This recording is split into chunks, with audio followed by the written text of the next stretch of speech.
अब सारे लोग कह दिए कि हनुमान सूरज लील गया। अब बताओ कि अगर यह पर हम जाके कहे कि हनुमान सूरज नहीं लीला तो तुरंत समाज कहना शुरू करे बेवकूफ आदमी है गुप्ता जी। सूरज हमनी के बाप दादा मन तल ना हमनी के लकर दादा देखले रहथिन हनुमान जी के लीला सूरज। अब को जाएगा पूर्वा साठी करने, समाज में माथ नोचवाने। दुनिया में ये परंपरा नहीं है सर छिलवाने का। सारा समाज माथ छिलवा रहा है, बेवकूफ बना हुआ है। अगर मोदी जी उसको चालाक बना देंगे, माथ न छिलवाने के लिए कह देंगे तो वोट न देगा तो प्रधानमंत्री न बनेंगे। कुर्सी भी बचाना है, इसलिए कि तुम मूर्ख बनता रहो, माथ छिलवाते रहो, हम न छिलवाएंगे। अगर माथ छिलवा ले आज, कल उनको अमेरिका या रूस जाना हो, चाइना जाना हो, जापान या इंग्लैंड जाना हो। उन्होंने हिंदू धर्म का मतलब कि वो बदनाम कर दिया, इन्होंने हिंदू धर्म की परंपरा को तोड़ दिया, इस तरीके के सवाल होने लगते हैं। बड़े बड़े ये शंकराचार्य चैनल पे बैठते हैं, डिस्कशन होने लगता है कि किस तरीके से इन्होंने हिंदू धर्म की जाल को तोड़ दिया। लेकिन माननीय नरेंद्र मोदी जी के लिए तो कुछ हो ही नहीं रहा। मोदी जी का मैं तारीफ कर रहा हूँ कि माथ न छिलवाने का काम उन्होंने जो किया है, ब्राह्मणवाद के एक कड़ी को तोड़ा।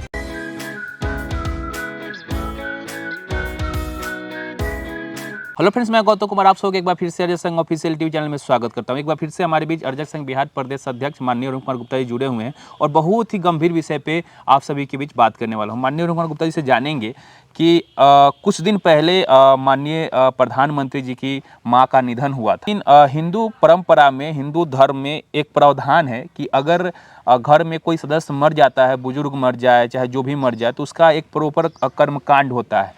12 दिन 10 दिन में एक ब्राह्मण भोज का आयोजन किया जाता है, उसमें पिंडदान, ये तमाम चीज़ें होती हैं, बाल छिलवाना होता है, सारी चीज़ें होती है।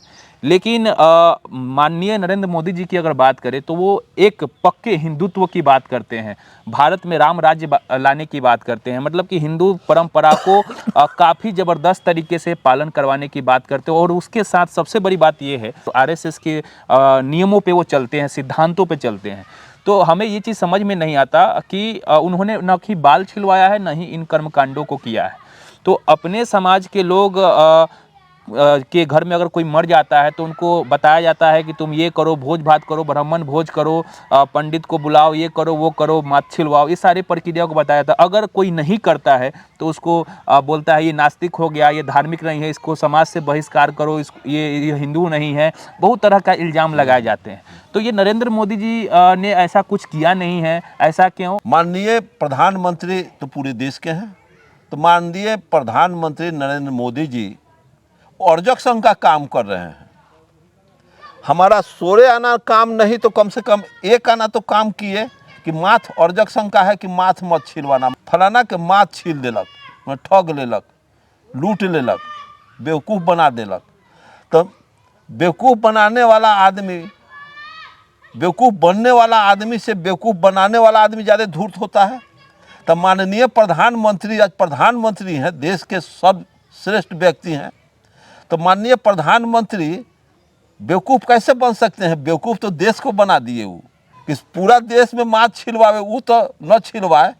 माथ छिलवाता तो बेवकूफ़ आदमी है। दुनिया में कोई माथ कहीं नहीं दुनिया के लोग छिलाते हैं। अभी तो प्रधानमंत्री बड़ी चतुर हैं, तो माननीय प्रधानमंत्री को मैं अपने तरफ से शोक सभा, उनकी माँ मरी है, मेरी भी माँ हुई, मैं भी उनके माँ के निधन पर मैं शोकाकुल हूँ। और इसके लिए मैं प्रधानमंत्री जी को अर्जक संघ के तरफ से मैं उनको संतोष और सांत्वना दे रहे हैं कि अब देश का प्रतिनिधित्व करें।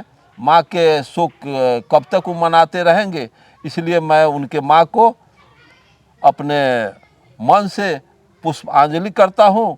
और मोदी जी का मैं तारीफ कर रहा हूँ कि माथ न छिलवाने का काम उन्होंने जो किया है, ब्राह्मणवाद के एक कड़ी को तोड़ा। ये तो पाखंड है, माथ छिलवाना, 11 दिन पर माथ छिलवाना, पिंडदान करना, तो नरेंद्र मोदी तो खूब जानते हैं। आप कह रहे हैं कि जो पढ़ा लिखा होता है, जो चालाक होता है, वो माथ नहीं छिलवाता क्योंकि वो जानता है कि ये सब पाखंड है। अगर मोदी जी इस बात को समझ रहे हैं तो प्रधानमंत्री होने के नाते उनका कर्तव्य है कि अपने साथ साथ भारत के संपूर्ण नागरिक को भी अच्छा बात बताए, उनको इन सभी चीज़ों से बाहर निकाले। तो उन्होंने तो कभी ये बात नहीं कही कि हाँ कर्मकांड मत करो, ये सब पाखंड है। आप बधाई दे रहे हैं तो उनको कहना चाहिए था ना कि हम इस चीज़ को समझते हैं, इसीलिए हम माथ नहीं छिलवाए हैं, भारत के संपूर्ण जो नागरिक हैं उनको नहीं छिलवाना चाहिए। ये बात कहाँ कहा उन्होंने? तो ये इसलिए लालू जी भी तो जानते थे, विरोध करते थे, ब्राह्मणवादी ढोंग है, पाखंड है, लेकिन अब माथ नहीं छिलवाए तो ये तो भोटवा ना हो जाएगा। सारा समाज माथ छिलवा रहा है, बेवकूफ़ बना हुआ है। अगर मोदी जी उसको चालाक बना देंगे, माथ न छिलवाने के लिए कह देंगे तो वोट न देगा तो प्रधानमंत्री न बनेंगे। कुर्सी भी बचाना है, इसलिए कि तुम मूर्ख बनता रहो, माथ छिलवाते रहो, हम न छिलवाएंगे, इसलिए न वो नहीं कहते हैं।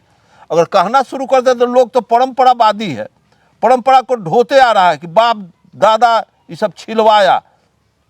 हमको मोदी मना कर रहे हैं तो वोट न दे रहे, मोदी जी प्रधानमंत्री कैसे बन जालन। तो ये भी डर है उनको, समाज का भी डर है, इसीलिए वो समाज के वैज्ञानिक विचार, बेहतर पदार्थवादी विचार, वो समाज में अर्जक संघ का विचार को वो सपोर्ट न करेंगे। बुद्ध के विचार को सपोर्ट करेंगे तो आज दिल्ली के गद्दी से उनको आरएसएस वाला सब हटा देगा। इसलिए एक को कौड़ी को तुरे हैं, पहले इतने तुरने दो दीजिए ना आप लोग। तो और भी नेता होते हैं जो उनसे जूनियर हो, चाहे वो मुख्यमंत्री ले लीजिए या कोई चीज़ पे मंत्री हो, अगर वो इस तरीके का काम अगर कर देते हैं तो एक सनसनीखेज खबर बन जाता है। पूरे ये मेन स्ट्रीम मीडिया पे डिबेट होने लगता है कि इन्होंने हिंदू धर्म का मतलब कि वो बदनाम कर दिया, इन्होंने हिंदू धर्म की परंपरा को तोड़ दिया, इस तरीके के सवाल होने लगते हैं। बड़े बड़े ये शंकराचार्य चैनल पे बैठते हैं, डिस्कशन होने लगता है कि किस तरीके से इन्होंने हिंदू धर्म की जाल को तोड़ दिया। लेकिन माननीय नरेंद्र मोदी जी के लिए तो कुछ हो ही नहीं रहा, कहीं कोई खबर नहीं है इसके पर, आपको ना ही कोई दिखा रहा है। और हमने जो आपसे प्रश्न पूछा इस पर कोई प्रश्न भी नहीं कर रहा है, ऐसा क्यों? इसलिए कि वो आज सामर्थ्यवान है, सारा गोदी मीडिया उनका है, सारा मतलब कि प्रिंट मीडिया, इलेक्ट्रॉनिक मीडिया, सारा सीआईडी, सारी व्यवस्था उनके अधीन में है। तो सारा व्यवस्था जिसका पक्षधर हो तो मोदी जी के कुछ गलती को तो वो सब तोपेगा, क्योंकि मोदी जी का बात को उछाल देगा प्रोफेसर चंद्रशेखर जी के जैसा, तो बिहाने मोदी जी के सत्ता में हो जाएगा बवंडर, सत्ता घिसक जाने की स्थिति में वो आ जाएंगे।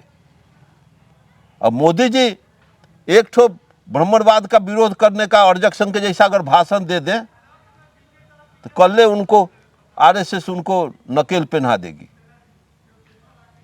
वो तो किसी समुदाय के किसी वर्ग के गुलाम ना है।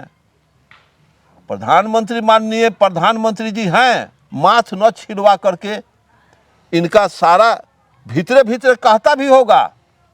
हमारे और आपके जन समूह में बात नहीं आती होगी, लेकिन उनको आरएसएस वाला उनको नकेल पहनाती होगी, उनको कोसता होगा कि मोदी जी आप माथ न छिलवा है, ये तो गलत मैसेज देश में दे दिया। आप ही एक फिगर है कि इस बात को उठा रहे हैं। दुनिया में ये परंपरा नहीं है सर छिलवाने का, कोई मारा चाहे न मारा, मारा भी है तो दुनिया में माथ न, ऐसे कोई दुनिया में माथ छिलवाता नहीं है। तो मोदी जी इतना चालाक चतुर आदमी है कि अगर माथ छिलवा ले आज, कल उनको अमेरिका या रूस जाना हो, चाइना जाना हो, जापान या इंग्लैंड जाना हो। अच्छा, आपने इतना अच्छे से बताया, स्पष्ट तरीके से लोग देख भी सकते हैं, जान भी सकते हैं। अगर अपने समाज में, आस पड़ोस में अगर कोई माथ नहीं छिलवाता है तो घर में झगड़ा झंझट तक की नौबत आ जाती है। तो इस चीज़ को देखकर अपना समाज सीख क्यों नहीं रहा है? समाज तो पूरा अभी ब्राह्मणवाद के चंगुल में फंसा हुआ है। समाज तो इसके रामायण है, इसके मनुस्मृति, गीता, वेद, पुराण का अध्ययन किया नहीं। वो खिस्सा कहानी है। धर्मशास्त्र का मतलब खिस्सा कहानी। तो खिस्सा कहानी को सत्य, जिसको मार्क्स ने कहा कि गलत विचार आम जनता में घर कर जाती है तो भौतिक ताकत बन जाता है। अब सारे लोग कह दिए कि हनुमान सूरज लील गया। अब बताओ कि अगर यह बार हम जाके कहे कि हनुमान सूरज नहीं लीला तो तुरंत समाज कहना शुरू करे बेवकूफ़ आदमी है गुप्ता जी। सूरज हमनी के बाप दादा मन तल ना हमनी के लकर दादा देखले रहथिन हनुमान जी के लीला सूरज। अब को जाएगा पूर्वासाठी करने, समाज में माथ नोचवाने, समाज से गाली सुनने। जहाँ सब पागले है उसमें एक ठो डॉक्टर जाएगा इलाज करने तो पागले बन के इलाज कर सकता है। कोई डॉक्टर को पागल बनना होगा। जहाँ सारा समाजे एक धारा में एक चल रहा है तो धारा के विपरीत चलने के लिए हमको फिर बुद्ध बनना होगा, अंबेडकर बनना होगा, कार्ल मार्क्स बनना होगा, पेरियार बनना होगा, ज्योतिबा फूले बनना होगा, तब जा कर के समाज में धारा के विपरीत चलना है। इसलिए समाज तो ताकत समाज में न है, हम उसमें से धीरे धीरे खींचेंगे, तब जत्था बनाएंगे, तब न समाज को अपने तरफ मोड़ेंगे। और जब तक कोई जलेगा नहीं तब तक प्रकाश नहीं आता है।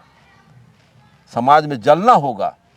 बुद्ध जले थे, कबीर जले थे, मार्क्स जले थे, अंबेडकर जले थे, जगदेव जले थे। जलने के बाद ही ना हम लोग पैदा हुए हैं। ये ज्ञान आया है डार्विन के या आइंस्टीन के या न्यूटन के या बुद्ध के जलने के बाद नहीं आया है। दुनिया को ज्ञान मिला है, ऐसे ज्ञान नहीं आता है बिना प्रकाश, बिना कहीं कुछ जलेगा उसके बाद प्रकाशित समाज होता है। तो साथियों, आप सभी ने सुना कि किस प्रकार से हम सभी को मूर्ख बनाकर रखा जाता है। जो चतुर हैं, जो चालाक हैं, जो पढ़े लिखे हैं, जो विषय को समझते हैं और तार्किक मानसिकता से भरे पड़े हैं, वो कहीं ना कहीं शातिर तरीके से अपने आप को डेवलप करते हैं। माननीय नरेंद्र मोदी जी की बात करें तो वे इस सारी चीज़ों को समझते हैं, बाकी लोग अपने हिसाब से चलते हैं और चलते आ रहे हैं। तो ये वीडियो आपको कैसा लगा, आप अपने प्रतिक्रिया कमेंट में हमें ज़रूर दीजिएगा। मिलते हैं अगली वीडियो में, तब तक आप और अपने परिवार का ख्याल रखें। आप सभी को जय अर्जक।